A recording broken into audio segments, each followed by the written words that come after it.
मुकद्दस यूहन्ना की अंजील उसका चौथा बाब 1 से लेकर 30 आयत तक मैं तलावत करूंगा। इसमें यूं लिखा है, फिर जब खुदावंद को मालूम हुआ कि फरीसियों ने सुना है कि यीशु यूहन्ना से ज्यादा शागिर्द करता और बपतिस्मा देता है, गो यीशु आप नहीं बल्कि उसके शागिर्द बपतिस्मा देते थे, तो वो यहूदिया को छोड़कर गलील को चला गया और उसको सामरिया से होकर जाना जरूर था।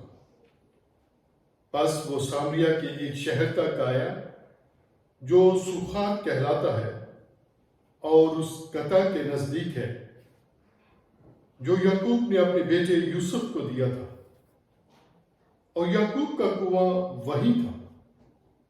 चुनाचे यीशु सफर से थका मादा होकर उस कुएं पर यूं ही बैठ गया।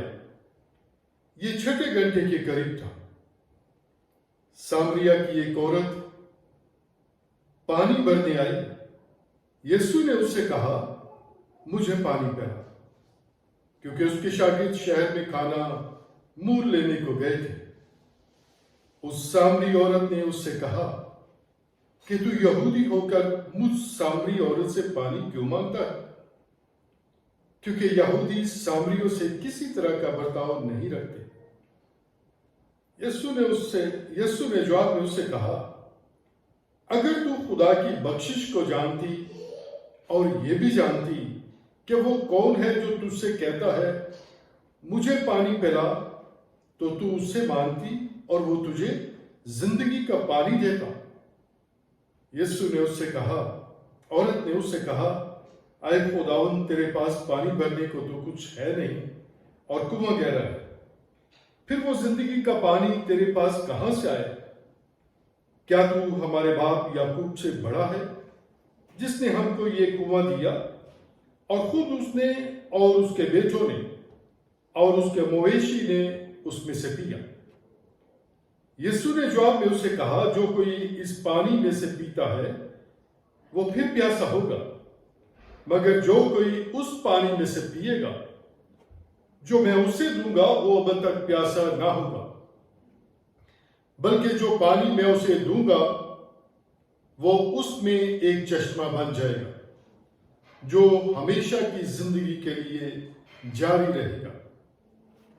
औरत ने उससे कहा, ऐ खुदावंद, वो पानी मुझको दे ताकि मैं ना प्यासी हूं न पानी भरने को यहां तक आऊं। यीशु ने उससे कहा, जा अपने शोहर को यहां बुला ला। औरत ने जवाब में उससे कहा कि मैं बेशोहर हूं। यीशु ने उससे कहा, तूने खूब कहा कि मैं बेशोहर हूं, क्योंकि तू 5 शोहर कर चुकी है और जिसके पास तू अब है वो तेरा शोहर नहीं है। शोहर नहीं, ये तूने सच कहा। औरत ने उससे कहा, ऐ खुदावंद, मुझे मालूम होता है कि तू नबी है। हमारे बाप दादा ने इस पहाड़ पर प्रस्तिश की और तुम कहते हो कि वो जगह जहां प्रस्तिश करना चाहिए यरूशलेम में है। यीशु ने उससे कहा, ऐ औरत, मेरी बात का यकीन कर कि वो वक्त आता है कि तुम ना तो इस पहाड़ पर बाप की प्रस्तिश करोगे ना यरूशलेम में। तुम जिसे नहीं जानते उसकी प्रस्तिश करते हो, हम जिसे जानते हैं उसकी प्रस्तिश करते हैं, क्योंकि नजात यहूदियों में से है। मगर वो वक्त आता है, बल्कि अब ही है, कि सच्चे परस्तार बाप की प्रस्तिश रूह और सच्चाई से करेंगे, क्योंकि बाप अपने लिए ऐसे ही परस्तार ढूंढता है। खुदा रूह है और जरूर है कि उसके परस्तार रूह और सच्चाई से प्रस्तुत कर। औरत ने उससे कहा, मैं जानती हूं कि मसीह जो क्रिस्तुस कहलाता है आने वाला है। जब वो आएगा तो हमें सब बातें बता देगा। यीशु ने उससे कहा, मैं जो तुझसे बोल रहा हूं वही हूं।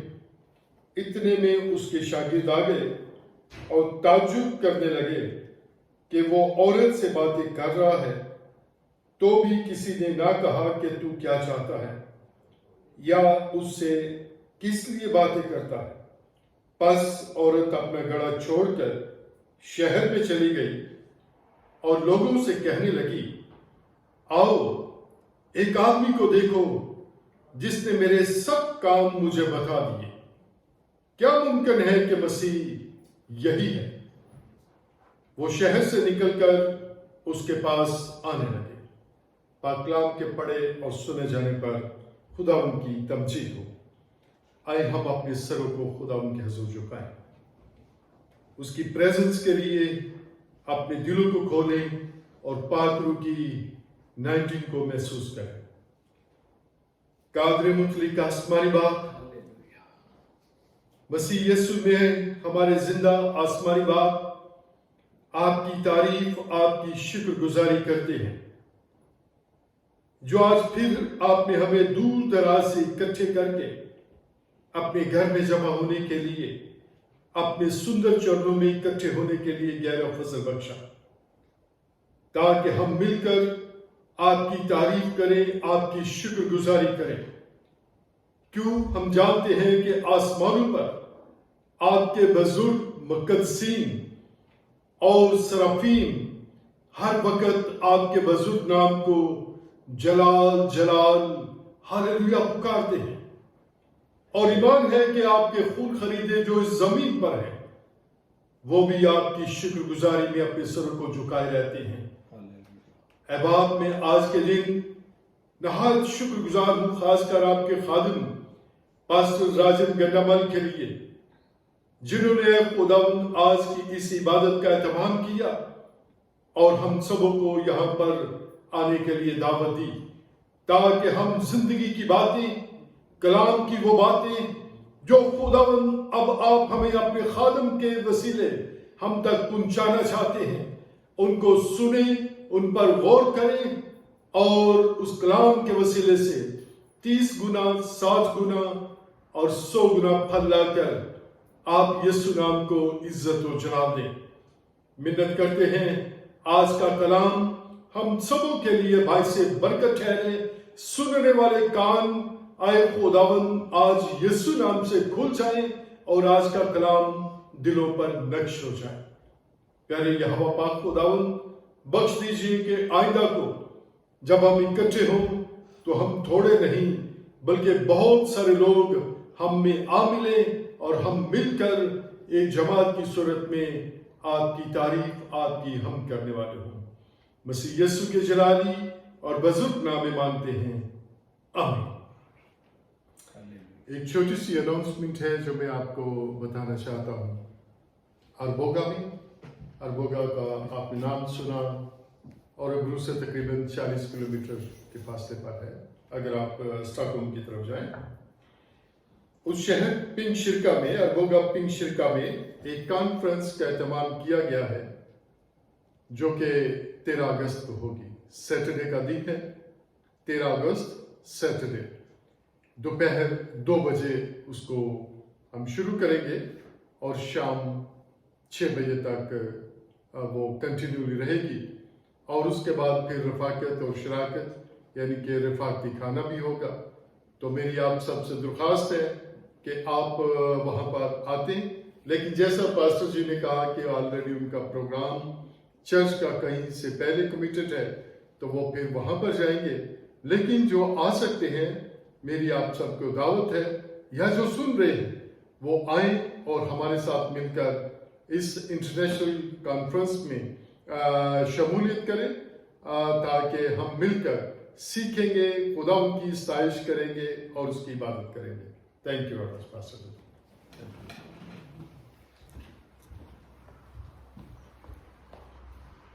थैंक यू जवेद भाई। शुक्र हो खुदा उनका कि आज के इस दिन के लिए, मौके के लिए जो उसने हमें दिया कि हम इकट्ठे हो सकें, मिलकर उसकी तमजीद कर सकें, उसके कलाम पे गौर कर सकें।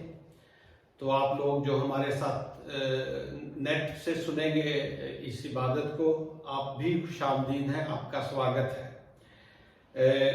Jag kommer att läsa den text broder Javed läste ifrån Johannes 1 för er som inte förstår urdu. Jag läser inte hela den kapitel, men några verser. Johannes 4 och från första vers. Innan jag fortsätter att predika på urdu, इससे पहले कि मैं आपके साथ खुदा का कलाम जो है, वचन जो है, पैगाम जो है वो शेयर करूं, मैं पढ़ूंगा स्वीडिश में बाइबल में से वही हवाला जो भाई जवेद ने पढ़ा है. När Jesus förstod att fariseerna hade fått höra att han var fler lärjungar än Johannes och döpte fler. Det var dock inte Jesus själv som döpte, utan hans lärjungar. Lämnade han Judeen och begav sig på nytt till Galileen. Han måste ta vägen genom Samarien och kom där till en stad som hette Sykar. Inte långt från den mark som Jakob gav sin son Josef. Där fanns Jakobs källa. Jesus, som var trött efter vandringen, satte sig ner vid källan. Det var mitt på dagen. En samarisk kvinna kom för att hämta vatten.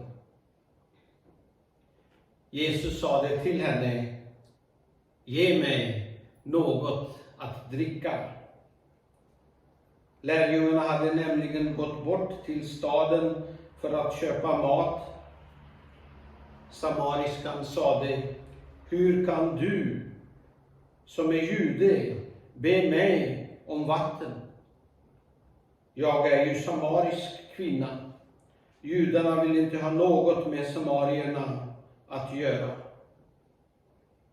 Jesus svarade henne: om du visste vad Gud har att ge och vem det är som säger till dig: ge mig något att dricka, då skulle du ha bett honom och han skulle ha gett dig levande vatten. Kvinnan sade: Herre, du har inget att hämta upp det med, och brunnen är djup. Varifrån tar du då det levande vattnet?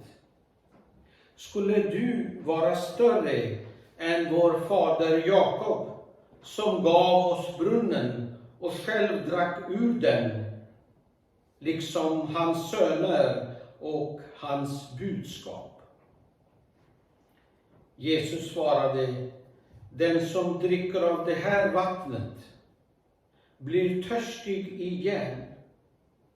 Men den som dricker av det vatten jag ger honom blir aldrig mer törstig. Det vatten jag ger blir en källa i honom med ett flöde som ger evigt liv. Kvinnan sade till honom: Herre, ge mig det vattnet så att jag aldrig blir törstig och behöver gå hit efter vatten. Jesus sade: gå och hämta din man. Kvinnan svarade: jag har ingen man. Jesus sade: du har rätt när du säger att du inte har någon man. 5 män har du haft, och den du nu har är inte din man. Där talade du sanning. Kvinnan sade: Herre, jag ser att du är en profet.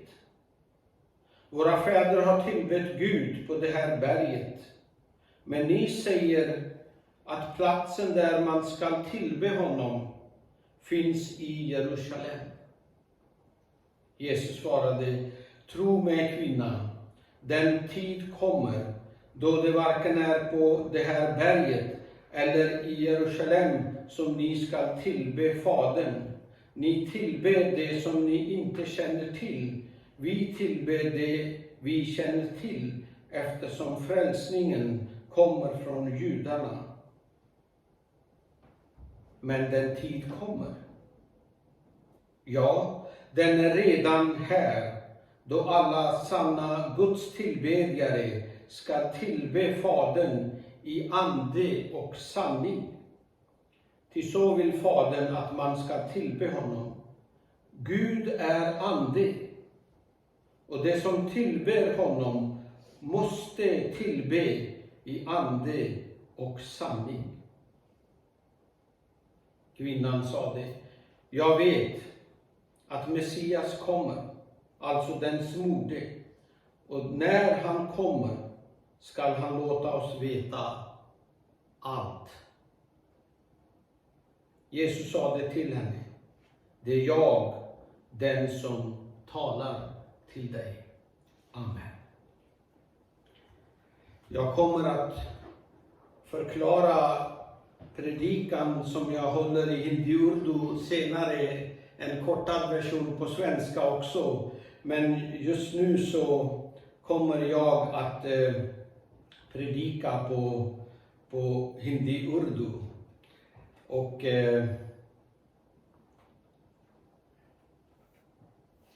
hoppas att det går bra.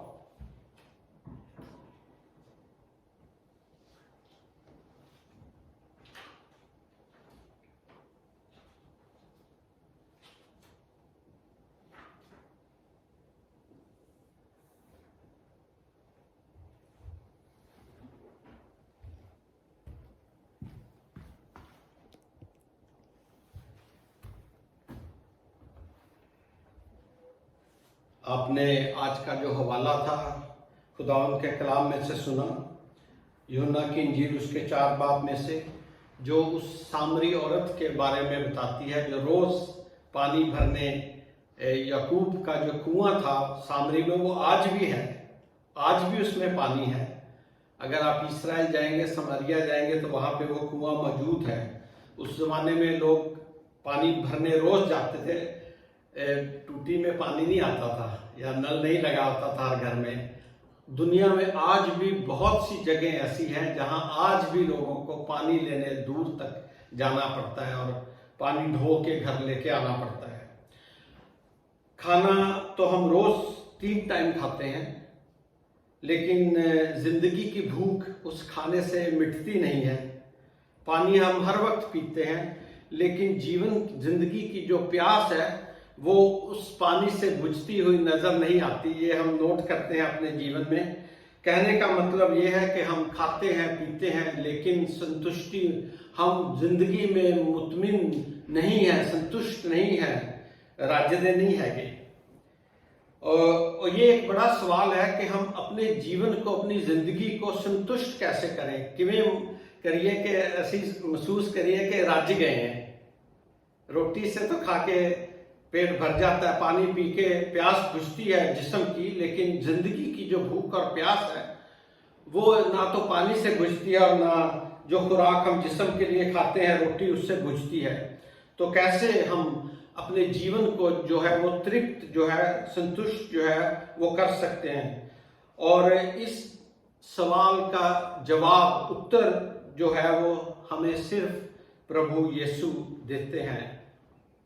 आइए हम इस बात को गौर से देखें, इसकी study करें कि आज प्रभु हमें, यीशु हमें क्या दे सकते हैं हमारे जीवन में। हमें ये मालूम है, हम सीख जाते हैं अपने जीवन से कि हमारे जीवन की फर्क ज़रूरतें हैं जिनको पूरा करते करते हमारी सारी ज़िंदगी निकल जाती है। हमारी ख्वाहिशें इतनी है, एक पूरा कर दें दूजी फिर आ जाती है।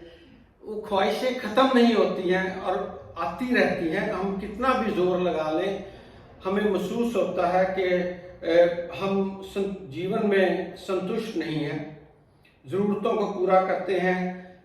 और ये बड़ी अहम ज़रूरी बात है कि हम इस बात पे गौर करें कि भूख सिर्फ जिस्म की नहीं है, खाने और पीने की नहीं है। हमारी आत्मा जो है, अंतर आत्मा जो हमारा अंदर जो है, हमारी जान जो है, उसकी भी एक भूख और प्यास है।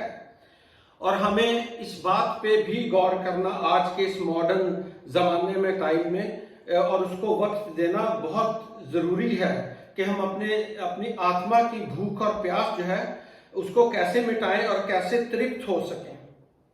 एक छोटी सी कहानी मैंने सुनी थी एक एस्किमो के बारे में। वो एस्किमो जो था उसके पास दो बड़े कुत्ते थे, एक काला था और एक सफेद, बहुत बड़े कुत्ते थे। और वो हर शनिवार को, हफ्ते को, दोनों कुत्तों को लेकर शहर जाया करता था और वहां उनको लड़ाता था और लोग उन पे शर्त लगाते थे कि कौन सा कुत्ता जीतेगा। तो कभी तो काला कुत्ता जीतता था और कभी सफेद कुत्ता जीतता था। कुछ लोग शर्त जीतते थे, कुछ लोग शर्त हारते थे। लेकिन उन्होंने एक बात नोट की कि वो एस्किमो जो है वो हर बार जीतता है, वो बिल्कुल सही कुत्ते पे पैसे लगाता था।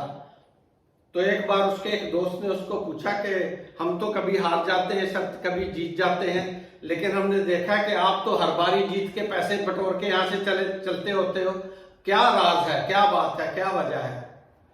उसने कहा भी ये तो मेरी रोजी रोटी है, लेकिन आप मेरे दोस्त हो इसलिए मैं आपको बता देता हूँ कि मैं वैसे बताता नहीं हूँ, लेकिन ये बड़ी आसान बात है। एक हफ्ता मैं एक ही कुत्ते को खाना देता हूँ, एक ही कुत्ते को पालता हूँ सफेद को, और दूसरे को भूखा मारता हूँ। और जो भूखा मर रहा होता है वो हारता है, और जिसको मैं पेट भर के खाना देता हूँ वो हमेशा जीतता है। तो एक हफ्ता मैं सफेद कुत्ते को खाना पेट भर के देता हूँ और दूसरे को भूखा मारता हूँ, और अगले हफ्ते मैं दूसरे कुत्ते को पेट भर के खाना देता हूँ और दूसरे को भूखा मारता हूँ। तो जो खाना खा के जाता है वो ही जीत के आता है, और मुझे पहले से मालूम होता है कि किसको खाना दिया है। इसी तरह हमारे जीवन में भी है। अगर हम सिर्फ अपने जिस्म को पालेंगे, अपने जो दुनियावी जिंदगी है उसको पालेंगे, उसकी केयर करेंगे, उसका ख्याल करेंगे, उसको देंगे खाने को, जो भी है उसकी ख्वाहिशें पूरी करेंगे, जो भी दुनियावी चीजें हैं उन पे उनको करेंगे, उनको पालने के लिए, तो हम अपने जिस्म को तो पालेंगे, लेकिन हमारी रूह जो है, आत्मा जो है, वो तो भूखी मरेगी। तो हारेगा कौन? जिसको हम पालेंगे। अगर हम अपने रूह को, अपनी आत्मा को खाना, रूहानी खुराक जो है वो नहीं देंगे, दुआ बंदगी नहीं करेंगे, खुदा का कलाम जो है नहीं पढ़ेंगे, खुदा की हुजूरी में नहीं आएंगे, तो हमारी रूह तो भूखी मर जाएगी। जिस्म जरूर मजबूत होगा, लेकिन हमें मालूम है कि जिस्म को पालने का क्या मतलब है। कितना मर्जी रजा लो, जितना मर्जी खान दे दो, चंगे तो चंगा दे दो, देसी घ्यो दे दो, कुछ भी दे दो, हमें मालूम है कि हमारा जिस्म ढलता है, उम्र के साथ कमजोर हो जाता है, और एक दिन हमारा जिस्म जो है, लिखा है कि जिस्म जो है वो नाशवान है, वो मर जाएगा, एक दिन खत्म हो जाएगा, वो कमजोर हो जाएगा। लेकिन रूह जो है हमारी, उसको भी पालना हमारे लिए कलाम यही सिखाता है हमें कि रूह को पालना कितना जरूरी, क्योंकि हमारी रूह जो है वो बचाई जा सकती है। अगर उसको निजात मिल जाए तो हमेशा की जिंदगी के लिए कलाम कहता है हमारी रूह जो है वो बचाई जा सकती है। आपने अगर खबरें सुनी है, आपने यूरोप के अभी हाल जो है वो देखे हैं कि कितना सूखा पड़ रहा है, यूरोप के कितनी गर्मी पड़ी है। लंदन में 40 डिग्री था पिछले हफ्ते, बहुत से फ्रांस में, स्पेन में इतनी गर्मी पड़ी है कि जमीन सूख गई है। बारिश ना होने की वजह से गेहूं जो है, जैसे आप देख रहे हो यहाँ लगी है, ऐसे गेहूं फ्रांस और अच्छी नहीं हुई है। यहाँ तो थोड़ा बारिश होती रही, इतनी गर्मी नहीं है, लेकिन वहां सूख गया। और ईरान में भी उन्होंने 2 दिन 3 दिन हुए, उन्होंने दिखाया पूरा इलाका ईरान का कि बारिश ना होने की वजह से कैसे सूख गया, जमीन की पपड़ी बन गई है, जैसे बर्फ, जो बर्फी नहीं होती, टोटे हुए होते, लगता है कि जमीन की बर्फी बन गई है और सूख गई है। और उसका वजह जो है वो ये है कि सूखा पड़ गया है और पानी नहीं है। और यही सूखा जो है हमारी जिंदगी में, रूहानी जिंदगी में भी आ सकता है। तो जब आत्मा की हमारी पापड़ी बन जाती है तो इससे तो बड़ा नुकसान हमारा जो है वो नहीं हो सकता। तो हमें ये देखना है, अपने जीवन में सीखना है, जानना है कि हम अपने जीवन की आत्मा जो है उसको कैसे सींचे। पंजाब में अगर आप जाएंगे, वहां पानी ना भी होए, हमारे पंजाब में, पाकिस्तान में भी, तो उन्होंने ट्यूबवेल लगाए हैं, ना पानी हो, बारिश हो तो वो सींचते हैं ट्यूबवेल से खेत को या गेहूं को। तो इसी तरह हमें ये देखना है कि हमारे जीवन में, हमारी ज़िंदगी में रूहानी खुशकी जो है वो ना आ जाए, हमारी रूह जो है वो खुश्क ना हो जाए, सूख ना जाए। क्योंकि जब रूह पे सूखापन आता है तो रूह जो है वो टूट जाती है अगर हम उसको, और वो भूखी रहती है, प्यासी रहती है। एक बहुत बड़ा ग्रुप है जो इंग्लिश में गाते हैं, मुझे लगता वो या तो इंग्लैंड के या ऑस्ट्रेलिया के, उनका नाम है एरोस्मिथ। उन्होंने काफ़ी गाने गाए हैं। उनमें से एक गाना जो है उन्होंने गाया है, लिखा है, उसके कुछ वर्ड है जो मैं आपसे शेयर करना चाहता हूँ, वो इंग्लिश में है। वो लिखते हैं, yes there is hole in my soul, कि मेरे आत्मा में एक बड़ा सुराख है, खालीपन है। Yes there is hole in my soul that's been killing me forever. It's a place where a garden never grows. There is hole in my soul. Yes, I should have known better. I am as dry as a 7 years drought. Sometimes I feel broken, can't get fixed. ये उनके बोल है इस गाने के, कि मेरे जीवन में, मेरी जिंदगी में एक सुराख है, खालीपन है, सूनापन है। मुझे नहीं मालूम कि मैं उसे कैसे भरूं, उस सुराख को, मोरी को, होल को, और कैसे मैं टूट गया हूं।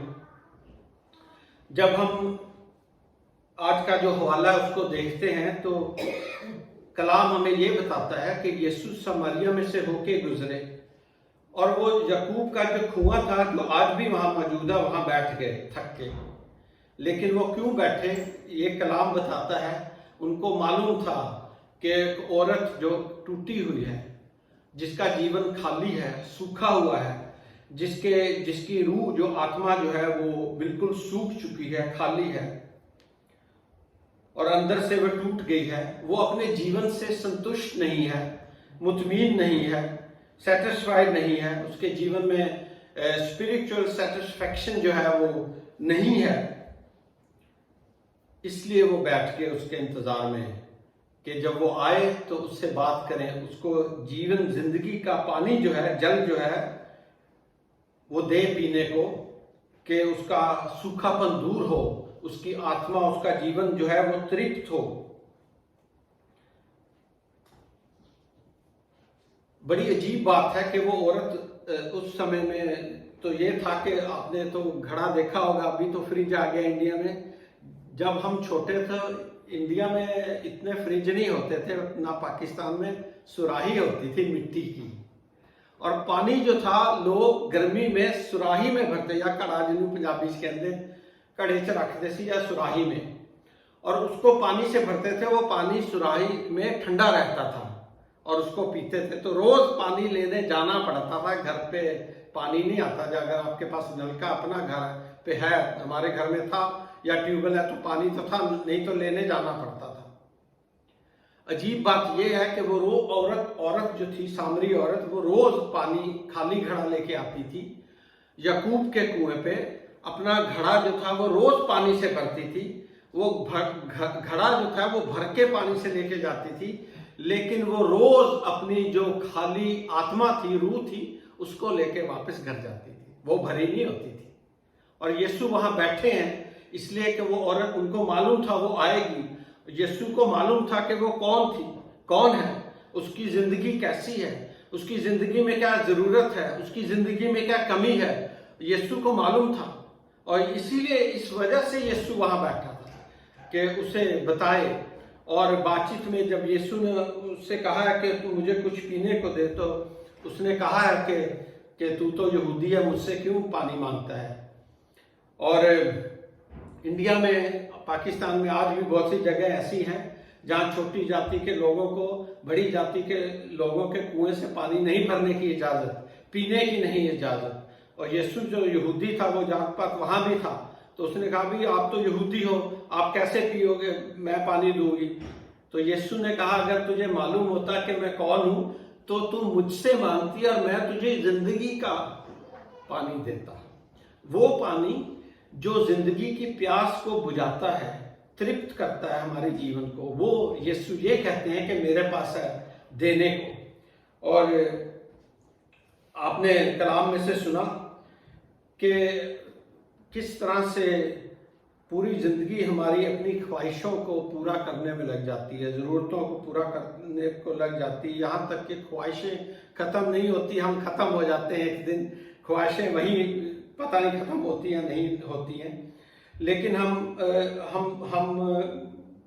महसूस करते हैं कि हम संतुष्ट नहीं हैं, सेटिस्फाइड नहीं अपने जीवन में। कुछ भी हो, एक चीज़ है तो चाहेंगे अगली हो, अगली है तो कहेंगे तीसरी हो, छोटी कार है तो कहेंगे बड़ी हो, या कभी हमारा जो जीवन जो है, जिंदगी जो है वो इत्मीनान से भरती नहीं, इसी राज्य नहीं करी। बड़ा मुश्किल है कहना कि मैं रज गया जीवन जिंदगी तो। और खालीपन जो है वो जाता नहीं है, रहता है। तो इसी तरह से उसके जीवन में भी था कि उसको मालूम नहीं था कि वो प्यास, अपने जिंदगी की प्यास को कैसे बुझाए, अपनी आत्मा को कैसे रजाए या संतुष्ट करे। तो यीशु ने उसको वो बताया कि जो उसके जीवन को तृप्त या संतुष्ट या सेटिस्फाइड कर सकता था। ऐसे लगता है जीवन में, आपने भी देखा होगा कि अपने आप को संतुष्ट करना, सेटिस्फाइड करना बड़ा ही मुश्किल काम है जीवन में। हम कभी भी संतुष्ट होते नहीं हैं, हमेशा हमारी ख्वाहिशें रहती हैं, एक से दूसरी ज़रूरतें आती रहती हैं। अगस्तीनुस जो थे वो हमारे चर्च के एक चर्च फादर थे। यीशु मसीह के 300 साल के बाद वो आए। कार्थागो में एक बहुत पुराना शहर था रोम का। वो बाद में जाए, वो मसीही नहीं थे, क्रिश्चियन नहीं थे शुरू में, वो काफ़ी उम्र होने के बाद फिर मसीह के पास आए थे। तो उन्होंने बड़ी कोशिश की अपने जीवन में कि उनका जीवन जो है, वो जिंदगी जो है वो संतुष्ट हो जाए। और जैसे कि कहते हैं, कबाबी भी थे, शराबी भी थे और औरतबाज भी थे। तो उन्होंने देखा कि कुछ भी कर लो, ना शराब से दिल भरता है, ना औरत से दिल भरता, ना और जिंदगी की अयाशी से भरता है, किसी तरह से भी संतुष्टि मिलती नहीं है। आखिर में जाके उनकी मुलाकात जो है वो मसीह यीशु से होती है, और उसके बाद उनके जीवन में जो संतुष्टि, जो सेटिस्फैक्शन आती है, तो वो लिखते हैं कि मेरी रूह जो है मुझ में बेचैन है जब तक कि खुदा का सुकून जो है मेरी जिंदगी में दाखिल ना हो जाए। चैन, बेचैन रही, कहते हैं मेरी रूह जो है बेचैन रहती है जब तक कि खुदा का सुकून जो है मेरी जिंदगी में आना। जब खुदा का सुकून उनकी जिंदगी में आया तो उनके जीवन में, उनकी जिंदगी में चैन आया, सुकून आया। तो ये भी एक बहुत बड़ी हमारी ज़रूरत है कि कैसे हम शांति पाएं, सुकून पाएं, आराम पाएं, सिर्फ जिस्म के लिए नहीं बल्कि रूह के लिए भी। और जैसा कि उन्होंने पाया अपनी जिंदगी में, मैंने कई प्रोग्राम देखे हैं बच्चों के बारे में, उन बच्चों के बारे में जिनको यूरोप में या स्वीडन में या दूसरे मुल्क, वेस्टर्न मुल्कों में, हमारे मुल्कों से अडॉप्ट किया जाता है, या साउथ अमेरिका से। तो कई प्रोग्राम ऐसे, मैंने एक बात उन प्रोग्राम में नोट की कि उनको बड़ा अच्छी जिंदगी जो है वो मिल जाती है। अच्छे स्वीडिश लोग जो हैं उनको अडॉप्ट करके ले आते हैं यहाँ, उनको पालते हैं, पोसते हैं, जो कुछ बनता है उनसे उनके लिए करते हैं, उनको देते हैं। लेकिन एंड में वो फिर भी उनके जो रूट्स हैं, उनके जो उनका जो खून है वो पुकारता है अंदर से कि हम जाके अपने मुल्क में अपने माँ बाप को, अपने रिश्तेदारों को ढूंढें। और वो जो प्रोग्राम टीवी पे आते हैं वो सिर्फ इस बारे में होते हैं कि कैसे ऐसे बच्चे जो हैं जाके अपने मुल्कों में, इंडिया में या पाकिस्तान में या दूसरे मुल्कों में जाके अपने माँ बाप को ढूंढ रहे होते हैं। उन्हें सुकून नहीं आता जब तक वो ढूंढ ना ले, उनको पा ना ले। आप उनके जो माँ बाप हैं, स्वीडिश यूरोपियन माँ बाप हैं, अमीर हैं, उनको कुछ भी दे सकते हैं, अच्छे से अच्छा, महंगे से महंगा खिलौना भी दे देते हैं, फिर भी वो खुशी उनके जीवन में या संतुष्टि आती नजर नहीं आती जो जब उनको अपने जो रूट्स हैं या जड़ें जो हैं उनमें शामिल होके उनसे मिलके जो उनको मिलता है। मेरा कहने का ये मतलब है कि सुकून हमारे जीवन में, हमारी जिंदगी में नहीं आ सकता जब तक कि हम अपने परवरदिगार, जो हमारा बनाने वाला, हमारा सृजने वाला है, हमारा खुदा जिसने हमें सृजा है, हमें बनाया है, जो चश्मा है जिंदगी का, उससे हमारा मेल नहीं हो जाता, हमारे जीवन में सुकून, चैन, आराम नहीं आता है। और बाइबल कहती है कि हमें बनाने वाला, हमें सृजने वाला वो खुदावंद यीशु मसीह है। कलाम कहता है कि वो शब्द था और वचन था या कलाम था, और कलाम जिस्म में आया और कलाम में सब कुछ बनाया गया, रचा गया, सृजा गया, क्रिएट किया गया। तो जब तक हमारा मेल उस खुदा से नहीं हो जाता है, जो हम जिस जिंदगी का जो चश्मा है, जड़ें जो हमारी तो उस खुदा में है, जिंदगी तो की जड़ें जो है उस खुदा में है जिसने हमें बनाया है और जिसने हमें जिंदगी दी है। मेल नहीं हो जाता तो हमारे जिंदगी में, जीवन में सुकून जो है वो मुश्किल से आता है और हम हमेशा एक बेचैनी जो है वो महसूस करते हैं।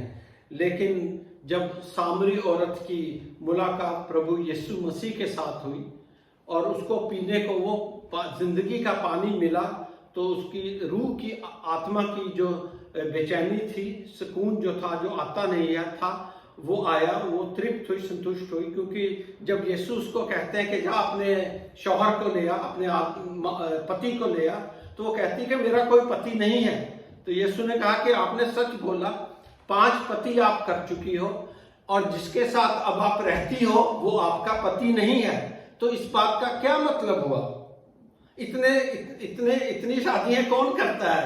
ये इतनी पत्नी, इतने पति कौन करता है? जो जीवन से संतुष्ट नहीं है, वो संतुष्ट नहीं थी, कहीं ना कोई कमी थी।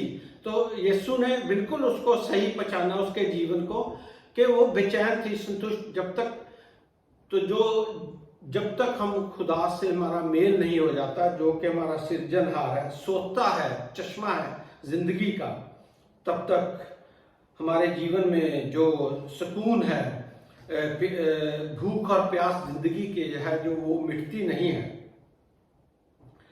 हम अपने जीवन को बहुत सी चीजों से भरते हैं, सारी जिंदगी लग जाती है जीवन की घर को भरते हुए, इतना सामान हो जाता है कि आखिर में यहाँ पे बहुत सारे लोग जो हैं बहुत सारे सालों के बाद वो कूड़े करकट पे जाके अपना सारा सामान पुराना जो है वो फेंकते हैं।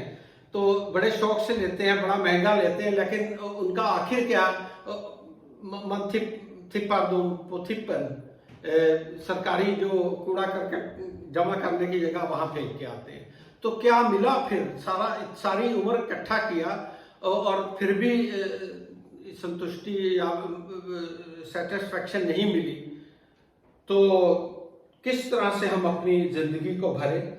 तो बाइबल यही बताती, यही पैगाम देती, यीशु यही पैगाम देने आया है कि वो खुदा है जो खुद कलाम है और जिस्म में मुजस्सम हुआ, ताकि हमारा मेल जो है खुदा बाप जो है, खुदा जो है उसके साथ करा सके और हमारी जिंदगी जो है वो भरी जाए। आपने वो हवाला भी पढ़ा जो कि फरात ने पढ़ा था, सलातीन 2 में से और 4 बाब में से।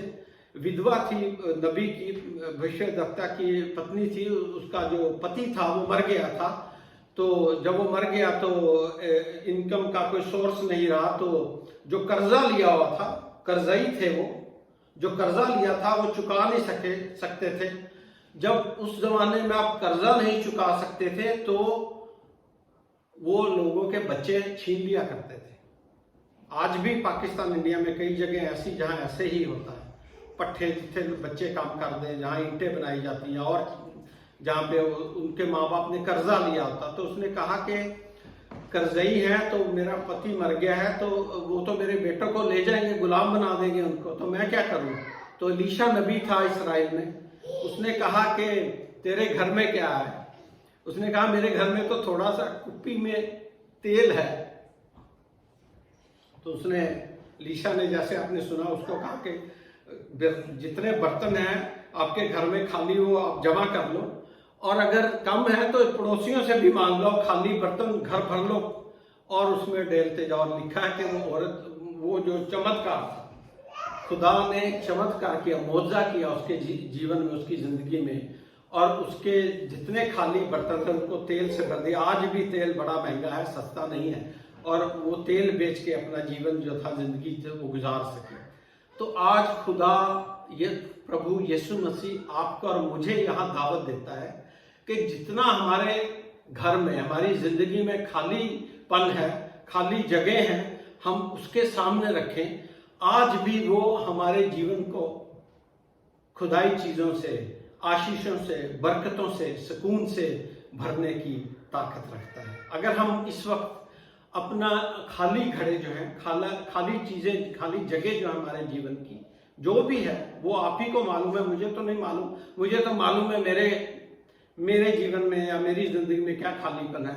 आज हमें वो दावत दे रहा है कि हम उसके सामने अपना खाली जीवन रखें, और वो यहाँ पे इस वक्त आपके जीवन को भर देगा खुदाई आशीषों से, सुकून से, शांति से, ताकत से, नूर से,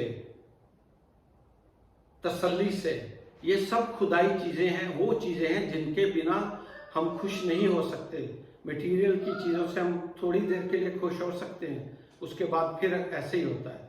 तो आज आपको दावत है कि आप दिलेरी के साथ यीशु के सामने अपना जो खालीपन है वो रख सकते हैं, वो उसको भर देगा। आमीन।